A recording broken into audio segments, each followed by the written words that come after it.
Welcome back दोस्तों। आज मैं आपके सामने एक जबरदस्त mind blowing Bangladeshi web series को लेकर आया हूँ जिसका नाम है द साइलेंस। इस सीरीज में ओवरऑल से 6 एपिसोड्स हैं। एक एक एपिसोड का ड्यूरेशन ऑलमोस्ट आधे घंटे के आसपास ही है और सच में भाई साहब ये वेब सीरीज मुझे मस्त लगी। जब रिलीज हुई थी तभी लाने वाला था, लेकिन कुछ पेंडिंग मूवीज थी। खैर समरी बताकर मैं स्पॉइलर तो देना नहीं चाहता। आई रिक्वेस्ट यू वीडियो को पूरा देखना जरूर। बहुत ही मजेदार और मीनिंगफुल वेब सीरीज है। तो चलिए फटाफट से मैं आपको इस सीरीज की कहानी सुना देता हूँ। उससे पहले लुटा तो प्यार फॉलो इंस्टाग्राम। कहानी की शुरुआत में ही एक अंधा आदमी अपनी मेडिसिन को ढूंढता रहता है अपने ही घर में। दूसरे सीन में हम एक लड़की को देखते हैं जो एक चेयर से बंधी होती है। तभी ये लड़की ये देखती है कि उस मेडिसिन बॉक्स में एक खतरनाक सांप बैठा है। इस लड़की के पास एक बूढ़ा बंदा और एक लेडी आकर बोलने लगते हैं, कमांड रूबी, आवाज लगाओ, अपने ससुर को रोको वरना वो सांप तुम्हारे ससुर को काट लेगा। क्यों साइलेंट हो गई तुम? उसके बाद सीन थोड़ा फ्लैशबैक में जाने लगता है जहाँ पर रूबी और उसके हस्बैंड अयान को दिखाया जाता है। फिलहाल ये दोनों भर भर के लॉटरी खरीद कर उसको घींचते रहते हैं। किसी न किसी लॉटरी टिकट पर ये दोनों 1 करोड़ रुपए जीत जाएंगे। पैसे जीतने से पहले ही ये दोनों ख्याली पुलाव बनाने लगते हैं कि एक अच्छा सा फ्लैट खरीदेंगे, घर में जनरेटर लगवाएंगे। फाइनली लॉटरी टिकट्स के नंबर मैच करने पर इनको बाल भी नहीं मिलता। एक्चुअली रूबी होम नर्स की तरह काम करती रहती है, मतलब एक बूढ़ी औरत का टेकिंग केयर करती रहती है। और इसी तरह आज इसके हस्बैंड अयान का बर्थडे होने की वजह से रूबी उस बूढ़ी औरत को फटाफट से सुलाकर उस घर की काम वाली को कोई चीज लाने के लिए बाहर भेजती है। इसी मौके का फायदा उठाकर रूबी उस बूढ़ी औरत के तकिए के नीचे से अलमारी की चाबी लेकर अलमारी खोलकर नोटों की गड्डी से कुछ नोटें चुरा लेती है। एक्चुअली रूबी ऐसा पहली बार नहीं किया। जब जब इसको पैसों की जरूरत पड़ती पैसे चुराती रहती है। अब अयान के बारे में बात करें तो अयान एक कैब ड्राइवर होता है और इसी तरह हमेशा ऑनलाइन में बेटिंग करते हुए अपने पैसे हारता रहता है। उसी 1000-2000 को रिकवर करने के लिए डीजल वाले बंदे से झूठा बिल बनाने के लिए कहता है ताकि अपने मालिक को ये बिल दिखाकर एक्स्ट्रा पैसे हासिल कर सके। खैर रात में अयान एक बंदे को एक होटल के पास छोड़ता है और वो बंदा एक लड़की से मिलने लगता है। सो अयान अपने फोन से उस बंदे की फोटोज और वीडियोस क्लिक कर लेता है ताकि आगे जाकर इसको ब्लैकमेल करके पैसे हासिल कर सके। घर आने के बाद हर रोज रूबी और अयान दिन में इन दोनों ने क्या क्या कांड किया वो सारी बातें एक दूसरे से शेयर करते रहते हैं। और इसी तरह ये दोनों फटाफट से अमीर बनना चाहते हैं। गरीबी की जिंदगी से तंग आ चुके हैं। अमीर बनने के लिए ये दोनों एक एक पाई जोड़ते रहते हैं। ये दोनों एक दूसरे में यही डिस्कस करने लगते हैं कि कब तक सेविंग्स करते रहेंगे। खैर दूसरे दिन जब रूबी स्टोर जाती है तो वहाँ का एक सेल्समैन रूबी पर लाइन मारने लगता है। अब रूबी भी ऐसे ही एक बकरे की तलाश में होती है। रूबी भी हल्के से फ्लर्टिंग करने लगती है इस बंदे को। इस तरफ अयान अपने काम पर नहीं गया होता। तभी शायद इसका बॉस या इसका फ्रेंड इसको कॉल करके सारे राइड्स कैंसिल करके फटाफट से एयरपोर्ट जाकर एक बंदे को पिकअप करने के लिए कहता है। वो बंदा बहुत बड़ा बिजनेसमैन है, मेरे कंपनी में इन्वेस्ट करना चाहता है। मैं फिलहाल तो हॉस्पिटल में हूँ। सो अयान उसी तरह से एयरपोर्ट जाकर उस बंदे को पिकअप कर लेता है। उस बिजनेसमैन का नाम होता है सिबली। रास्ते में अयान दोबारा ऑनलाइन बेटिंग करके दोबारा हार जाता है। सिबली कहने लगता है कि बहुत सारे ऑनलाइन बेटिंग्स स्कैम ही होते हैं और अयान ने अब तक 15,000 टका हारा। सिबली कहने लगता है कि पैसे कमाने के लिए भी लक का साथ होना जरूरी है। सही टाइम पर अगर सही किस्मत आजमाओगे तो तुमको जो चाहे मिलेगा। और एक्चुअली यहाँ पर सिबली की आवाज बहुत ही वजनदार होती है। फाइनली सिबली जाते जाते अयान को अपना विजिटिंग कार्ड देता है। कहने लगता है यहाँ पर आकर अपनी किस्मत आजमा लो। खैर दूसरे दिन दोबारा रूबी उसी स्टोर जाती है। एक्चुअली हर रोज स्टोर आती है लेकिन कुछ घंटा खरीदती नहीं है। जो भी हो इस बार रूबी परफ्यूम खरीदने का इरादा करती है। वो सेल्समैन रूबी को एक अच्छा सा परफ्यूम रिकमेंड करता है और रूबी अपने ऊपर स्प्रे करके सेल्समैन को सूंघने के लिए कहती है। इस तरह से रूबी खुद उस बंदे को टच करके उसी पर ब्लेम करने लगती है। अब उसी वक्त अयान भी वहाँ पर आता है। मौका देखकर अयान और रूबी इस बंदे को ब्लैकमेल करने लगते हैं। वीडियो दिखाकर इसको नौकरी से निकलवा देंगे। सो इस बंदे से एक डील करते हैं कि इनके सामान का बिल वही बंदा पे करेगा। अब उस सेल्समैन के पास कोई ऑप्शन नहीं होता ना। खैर उसी रात अयान और रूबी अपने अपने दोस्तों से मिलने के लिए जाते हैं और यहाँ पर अयान के ऑलमोस्ट सारे दोस्त वेल सेटल होते हैं। एक फ्रेंड अयान को एक अच्छी सी जॉब दिलवाना चाहता है लेकिन अयान तो एक बहुत बड़ा हाथ मारना चाहता है। ये छोटे मोटे काम नहीं करना चाहता। दूसरी तरफ रूबी के फ्रेंड्स रूबी से अपने बारे में बताने लगते हैं कि ये लोग कहाँ कहाँ पर ट्रिप पर गए, मालदीव्स, बाली, वियतनाम। अपना भी रोब जमाने के लिए रूबी झूठ कहने लगती है कि ये दोनों थाईलैंड गए थे, लेकिन रूबी के दोस्तों को पता चल जाता है कि रूबी झूठ कह रही है। रूबी इसी शर्मिंदगी के साथ अपने घर आकर अयान से शिकायत करने लगती है क्या हम दोनों अभी तक कहीं पर भी हनीमून मनाने नहीं गए, पता नहीं कब वो दिन आएंगे।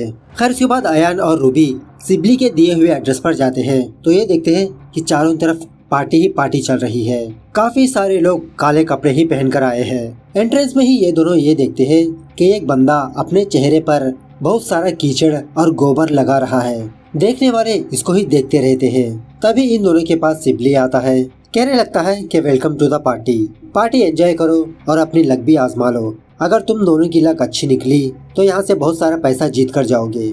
और थोड़ा आगे जाने पर ये दोनों ये देखते हैं कि एक बंदे को एक बहुत ही भयंकर वीडियो दिखा रहे हैं, जहाँ पर एक बंदा एक इंसान को बहुत ही बुरी तरह से बेरहमी से टुकड़े टुकड़े करता रहता है।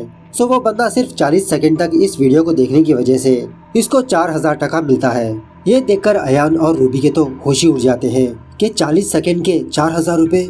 उसके बाद ये दोनों डेथ रूम में एंटर करते हैं। सोच लेते हैं कि इस गेम में ये दोनों पार्टिसिपेट होंगे।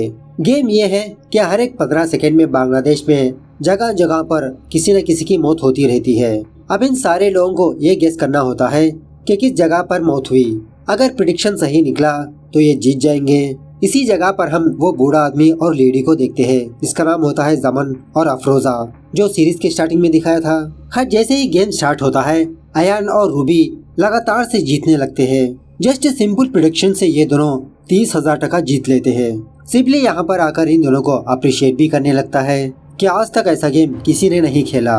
इन दोनों का खेला देखकर जमन और अफरोजा इन दोनों से जलने लगते हैं। खैर दूसरी रात अयान का एक फ्रेंड अयान से मुलाकात करके थोड़े बहुत पैसे मांगने लगता है। अयान के पास पैसे होने के बावजूद भी अपने फ्रेंड को हेल्प नहीं करता, उल्टा कहने लगता है कि तुम लोग जानते हो ना मैं किस हालत में हूँ। दूसरे दिन रूबी जिस घर में काम करती है उस घर का ओनर रूबी को रंगे हाथों पकड़ लेता है, जिसकी वजह से रूबी की नौकरी चली जाती है। उसी रात कुछ लोग अयान को मारते पीटते उसके घर लाते हैं। आपको याद है ना, अयान ने एक बंदे की फोटो खींचकर ब्लैकमेल करने का सोचा। वही बंदा अयान को मार पीट कर इसके फोन से इसकी फोटो डिलीट करने के लिए कहता है। वार्निंग भी देकर जाता है, अगर दोबारा ऐसी हरकत की तो तुम दोनों जान से जाओगे। उसी रात अयान और रूबी दोबारा सिबली की पार्टी पर जाते हैं, इस बार थोड़ी अच्छी सी कमाई करने के लिए। पहले तो अयान जमन के अपोजिट साइड में बैठता है, मतलब इसके साथ गेम खेलना चाहता है। गेम ये है कि इन दोनों के पास 4 कार्ड्स होंगे। अपोजिट वाले बंदे को गेस करना होगा कि इसके हाथ में कौन सा कार्ड है। अगर प्रेडिक्शन सही निकला तो वो बंदा जीत जाएगा। अगर प्रेडिक्शन गलत निकला तो हारने वाले के उंगली पर पिन से स्टैपलर मारा जाएगा। अगर वो दर्द के मारे चिल्लाया तो वो डिस्क्वालीफाई हो जाएगा। दर्द को सहन कर लिया तो गेम कंटिन्यू कर सकता है। This is the game rule. खैर गेम के दौरान पहले तो अयान हार जाता है। इसकी उंगली पर स्टैपलर मारने के बावजूद भी ये दर्द को सहा लेता है। दूसरे राउंड में जमान हार जाता है, मतलब जमान टोटली डिस्क्वालीफाई हो जाता है। इस तरह से अयान को थोड़ी अच्छी सी रकम मिल जाती है। गेम खत्म होने के बाद जमान और अफरोजा इन दोनों के पास आते हैं, कहने लगते हैं कि क्यों छोटे मोटे गेम के पीछे पड़े हो, चलो कुछ बड़ा करते हैं। प्राइज मनी है 10 करोड़ रुपए। गेम जीत गए तो 10 करोड़ तुम्हारे, अगर हार गए तो कुछ भी नहीं देना पड़ेगा। अयान और रूबी एक्साइटिंग से पूछने लगते हैं कि आखिरकार गेम क्या है। वो दोनों कहने लगते हैं बस 1 साल तक अपना मुंह बंद रखना होगा, साइलेंस। अगर ये कर पाए तो 10 करोड़ रुपए तुम्हारे, हार गए तो नथिंग। अयान पूछने लगता है तो इसमें आप लोगों का क्या फायदा। वो दोनों कहने लगते हैं हम दोनों गेम बस थ्रिल के लिए खेलते हैं। अब सिबली भी वहाँ पर होने की वजह से इनके गेम का गवाही बनता है। खैर दूसरे दिन अयान और रूबी एक लॉयर को बुलाकर इस गेम के टर्म्स एंड कंडीशंस को पढ़वाने लगते हैं। इस गेम के सब 14 कंडीशंस होते हैं। मैं एक एक करके गिन नहीं सकता, इतना टाइम नहीं है मेरे पास। वीडियो के दरमियान आपको ही पता चलेगा। इसमें कुछ मेन कंडीशंस ये है, अगर एक दूसरे से कम्युनिकेशन करना होगा तो साइन लैंग्वेज को यूज करना होगा, या तो फिर अपने ही खून से पेपर में लिखकर बताना होगा। अगर किसी फ्रेंड या रिश्तेदार से बात करनी होगी तो पहले जमान और अफरोजा से बात करनी होगी। और भी बहुत सारे हैं। ये सारे कंडीशन सुनने के बाद अयान का फ्रेंड अयान और रूबी को समझाने लगता है कि ये गेम तुमसे नहीं हो पाएगा। 1 घंटा हम चुप नहीं बैठ सकते तो 1 साल तक बिना बात किए कैसे रहेंगे। लेकिन पैसों की लालच बाबू मचाए। उसके बाद अयान और रूबी उन दोनों के पास जाकर एक छोटी सी रिक्वेस्ट करने लगते हैं कि हम ये गेम खेलने के लिए रेडी है, लेकिन हमको 1 महीना चाहिए थोड़ा प्रिपरेशन के लिए। जमान और अफरोजा 1 महीने का टाइम दे देते हैं। 1 महीने के बाद फाइनली अयान और रूबी उन दोनों के घर जाते हैं। अफरोजा कहने लगती है अगर तुम दोनों को कुछ बात करनी है तो अभी के अभी इस घर के बाहर ही बात करो, घर के अंदर कदम रखा तुम्हारा काउंटडाउन स्टार्ट होगा। मतलब 1 साल तक अयान और रूबी इनके घर में ही रहेंगे। घर में अंदर आने के बाद जमान और अफरोजा इन दोनों को एक नेक बैंड देते हैं। अगर इस बैंड को निकालने की कोशिश की या इनके गले से आवाज आई तो अलार्म बजने लगेगा, इनके फोन को नोटिफिकेशन जाएगी। और उसी तरह इस घर में सारे जगह पर सीसीटीवी कैमरास होते हैं, इवन इन दोनों के बेडरूम में भी। उसी घर में ये दोनों नक्शा नाम की एक काम वाली को देखते हैं जो शायद खून साफ करती रहती है। मुझे एक बात समझ में नहीं आती कि मूवीज में ही हमेशा काम वाली बाई हॉट क्यों होती है। इस तरह से इन दोनों को अपना सारा घर दिखाकर वापस जाते आते अफरोजा जानबूझकर अपनी चाबी नीचे गिरा देती है। ये देखकर अयान उस चाबी को उठाकर अफरोजा को बुलाने ही वाला होता है, तभी रूबी इसको रोक देती है, मतलब बात करने से चुप करा देती है। अफरोजा कहने लगती है, ये क्या अयान, एक ही दिन में तुम गेम से बाहर होने का सोच लिया, कम ऑन। उसके बाद अयान और जमान ब्रेकफास्ट करने के लिए बैठते हैं। गेम का रूल ये भी है, ये दोनों 2 केजी खाना खाएंगे। बातों के दरमियान जमान अयान से अंडे के बारे में फिलॉसफी बोलने लगता है कि यह अंडा आत्मा को दर्शाता है।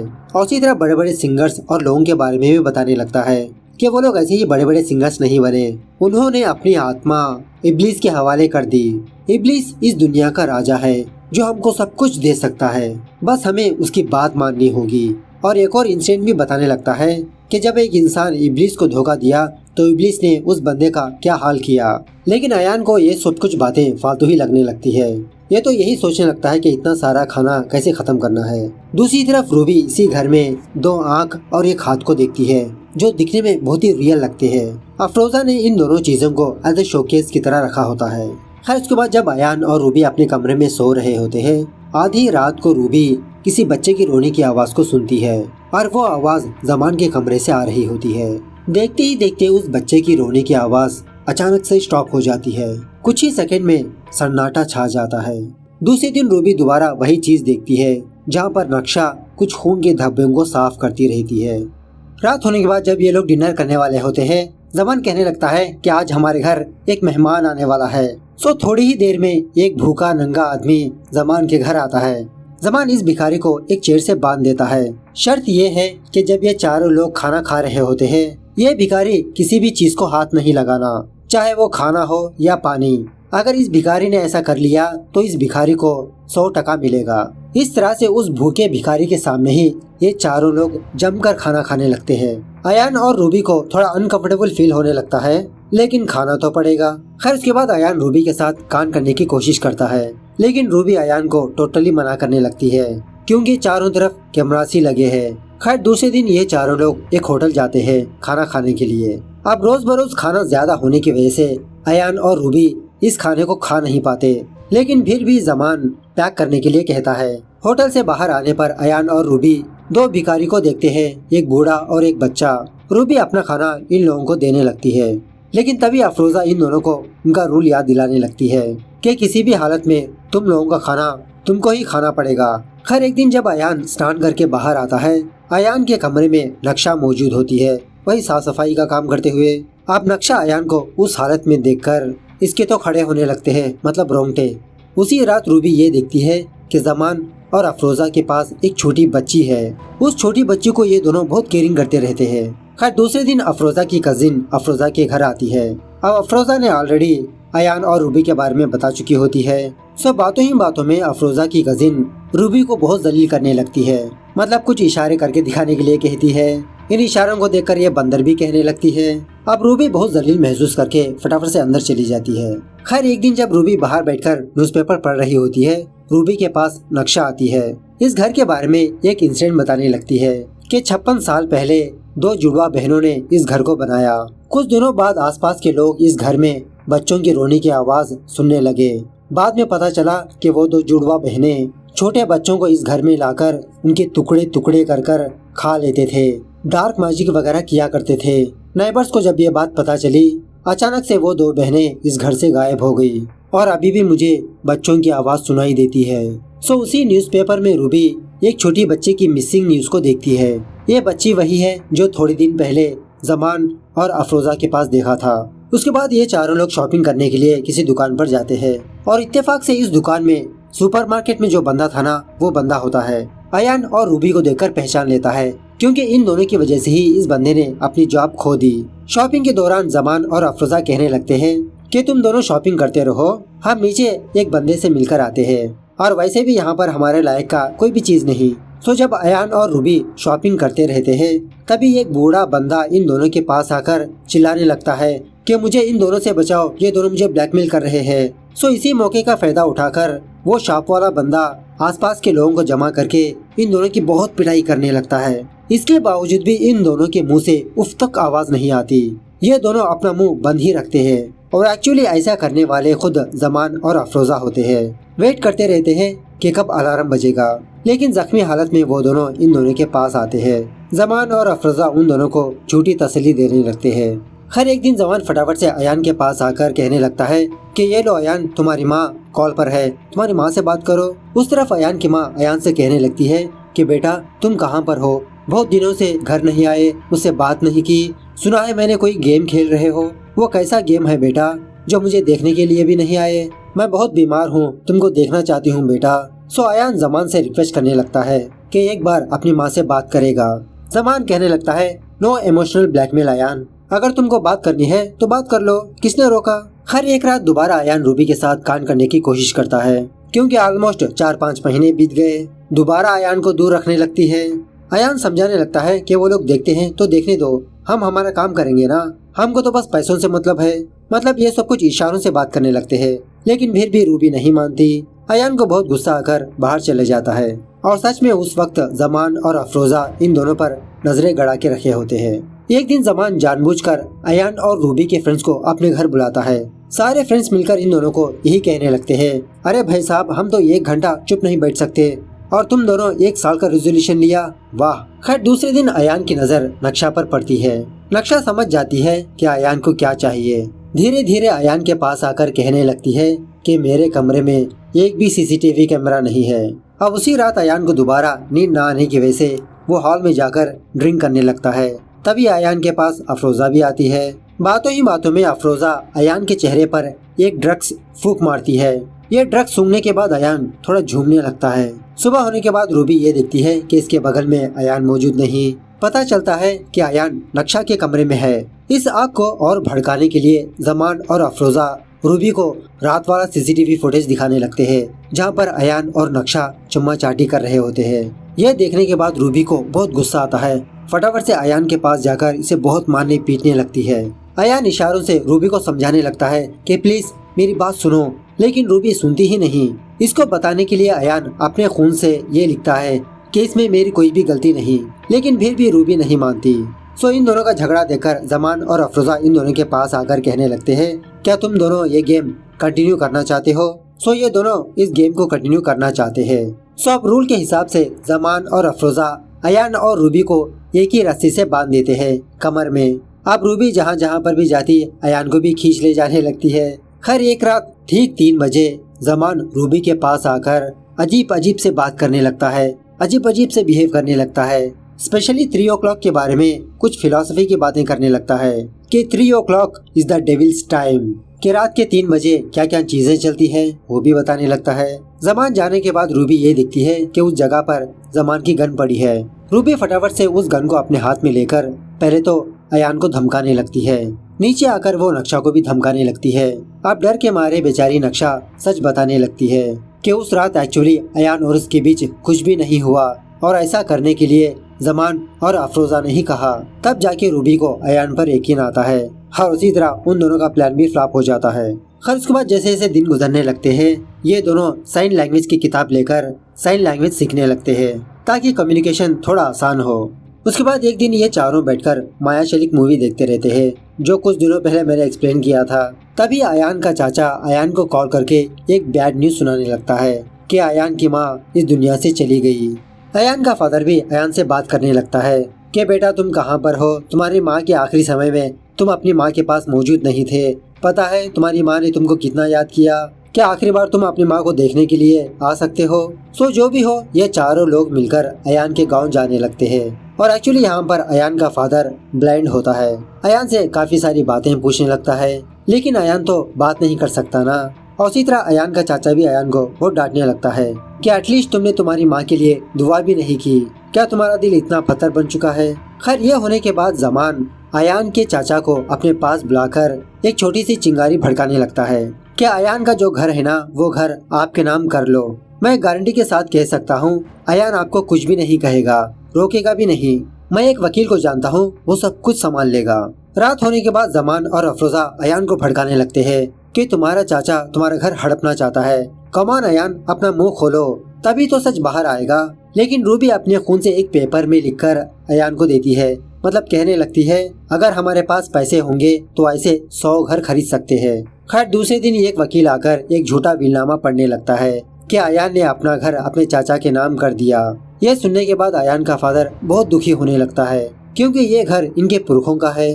खैर उसी रात जमान और अफरोजा रूबी को पकड़कर एक चेयर से बांध देते हैं और अयान के फादर के मेडिसिन बॉक्स में एक सांप को रख देते हैं। यही सीन सीरीज की स्टार्टिंग में दिखाया था और रूबी से कहने लगते हैं कमान रूबी अपने ससुर को बुलाओ, अपने ससुर को रोको। तभी आइन टाइम पर अयान अपने फादर को बचा लेता है वो बक्सा ओपन करने से। खैर यहाँ पर काम खत्म होने की वजह से ये चारों दोबारा ढाका लौटने लगते हैं। बीच में इनकी गाड़ी ब्रेकडाउन हो जाती है, सो ये चारों बस से ट्रैवल करने का इरादा करते हैं। अब ज्यादा थकावट होने की वजह से अयान और रूबी उसी बस में सो जाते हैं। थोड़ी देर के बाद इस बस में कोई भी मौजूद नहीं होता। तभी 4-5 लोग आकर रूबी के साथ बलात्कार करने की कोशिश करने लगते हैं। लेकिन तभी आइन टाइम पर रूबी अपने बैग से गन निकालकर उन गुंडों को डरा धमकाकर वहां से भेज देती है।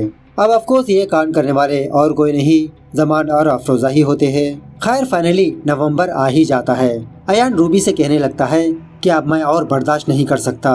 रूबी अयान को समझाने लगती है कि बस और कुछ दिनों की बात है, उसके बाद हमारे हाथ में काफी सारा पैसा। सो फाइनली अयान और रूबी 10 करोड़ रुपए जीतकर अपने गांव जाते हैं। अयान इतने सारे पैसे अपने फादर के हाथ में रखकर बहुत खुश होने लगता है और इसी तरह ये देखता है कि जब सिबली अपना चेहरा अपने शीशे में देखता है तो इसका कोई चेहरा भी नहीं होता। तभी अयान की नींद खुल जाती है, मतलब ये सब कुछ इसका नाइटमेयर होता है। खैर उसी रात को अयान और रूबी एक और भयंकर सीन देखते हैं कि जमान और अफरोजा ठीक रात 3 बजे अपने नौकरानी नक्शा का गला काट देते हैं बेरहमी के साथ। सुबह होने के बाद अपने खून के फ्लोर को साफ करते रहते हैं, लेकिन क्या फायदा, अयान और रूबी किसी को भी नहीं बता सकते। खैर फाइनली 1 साल होने को अब सिर्फ 12 घंटे ही बचे होते हैं। अयान और रूबी अपना टास्क पूरा करने की वजह से ये चारों सेलिब्रेट करने के लिए कहीं पर जाने लगते हैं। तभी जमान की फोन में एक मैसेज आने पर ये दोनों शॉक में रह जाते हैं और इसी तरह इन दोनों के चेहरे पर कोई ड्रग्स फूंक मारकर इन दोनों को बेहोश कर देते हैं। जब होश आता है तो ये दोनों एक बीच के पास होते हैं। इनके साथ साथ जमान, अफरोजा और सिबली भी होता है। तो पहले तो सिबली अयान और रूबी को कंग्रेचुलेशंस कहने लगता है कि इन दोनों ने एक बेहतरीन सा गेम खेला जो आज तक किसी ने भी नहीं खेला। इस गेम में जमान और अफरोजा हार गए और इसी तरह जमान और अफरोजा रो रहे होते हैं। सो सिबली अयान और रूबी से कहने लगता है कि ये दोनों इसलिए रो रहे हैं कि इन दोनों के पास तुमको देने के लिए एक फूटी कौड़ी नहीं है। यह जानने के बाद अयान और रूबी उन दोनों को बहुत मारने पीटने लगते हैं। यहाँ पर एक और बात यह है कि सिबली ने मतलब इब्लीस ने अयान और रूबी को सेलेक्ट कर लिया था क्योंकि अयान और रूबी के पास बहुत ज्यादा लालच था। उसी लालच को देखकर जमान और अफरोजा से कहा कि ये गेम खेलने के लिए। इस 1 साल में अयान और रूबी ने बहुत सारे गुनाह किया, जैसे फालतू में ज्यादा खाना, कोई भी काम ना करते हुए टाइम बर्बाद करना, भूखे नंगे भिखारी को अपना खाना ना देना, मतलब दूसरों की हेल्प ना करना, अपने माँ बाप की टेकिंग केयर ना करना, अपने माँ बाप से बात ना करना, वाइफ एंड हस्बैंड होने के बावजूद भी कांड ना करना। और इसी तरह अयान दूसरी लड़की के साथ कांड करने की कोशिश की, अपने आंखों के सामने क्राइम होते हुए भी ना रोक पाना, जैसे नक्शा का कत्ल। ये सारी चीजें इब्लीस को बहुत पसंद है, लेकिन यहाँ पर इन चारों ने इब्लीस को धोखा दिया। आपको याद है ना कि अयान और रूबी ने उन दोनों से 1 महीने का वक्त मांगा था। उस 1 महीने में अयान और रूबी ने अपना वोकल कार्ड निकाल दिया था, इसीलिए अभी भी ये दोनों इब्लीस से बात नहीं कर पा रहे होते। और इसी तरह जमान और अफरोजा उन दोनों के धोखे को पकड़ नहीं पाए, वादे के हिसाब से उन दोनों को पैसे नहीं दे पाए, जिसकी वजह से इब्लीस इन चारों को सजा देने का डिसाइड करता है। उसके बाद जब अयान अपनी आंखें खोलता है तो अयान अपने घर में मौजूद होता है और इसी तरह रूबी प्रेग्नेंट होती है, धीरे धीरे इसका पेट बढ़ता ही जाने लगता है, क्योंकि रूबी के पेट में इब्लिस ने एक क्रिएचर डाल दिया, मतलब सम काइंड ऑफ शैतान का बच्चा। इसी क्रिएचर की मदद से इब्लिस गुनाह और बढ़ाएगा इंसानों के अंदर। इस तरह से ये सीरीज यहाँ पर दी एंड होती है। सो दोस्तों, देखा आपने, लालच करने की वजह से अयान और रूबी कितने बड़े गुनाह के दंदल में फंसते चले गए। खुद इन दोनों को ही पता नहीं चला कि कब ये दोनों इब्लिस के चेले बन गए। इब्लिस का काम ही यही होता है कि इंसानों को भटकाना, गुनहगार बनाना, अच्छे रास्ते से हटाना। लालच की वजह से ही इब्लिस ने इन दोनों को सेलेक्ट कर लिया और भी बहुत सारे गुनाह करवाने लगा। काफी सारे लोग कहते हैं कि एक झूठ से क्या होगा, लेकिन उस झूठ को छुपाने के लिए एक और झूठ बोला जाता है। उस झूठ को छुपाने के लिए एक और कांड करने लगते हैं और पता नहीं ये साइकिल कहाँ तक जाएगा। यही इस सीरीज का मैसेज है। तो सीरीज कैसे लगी कमेंट करके बताना जरूर। मिलते हैं अगली वीडियो में, तब तक take care, bye bye, see you soon.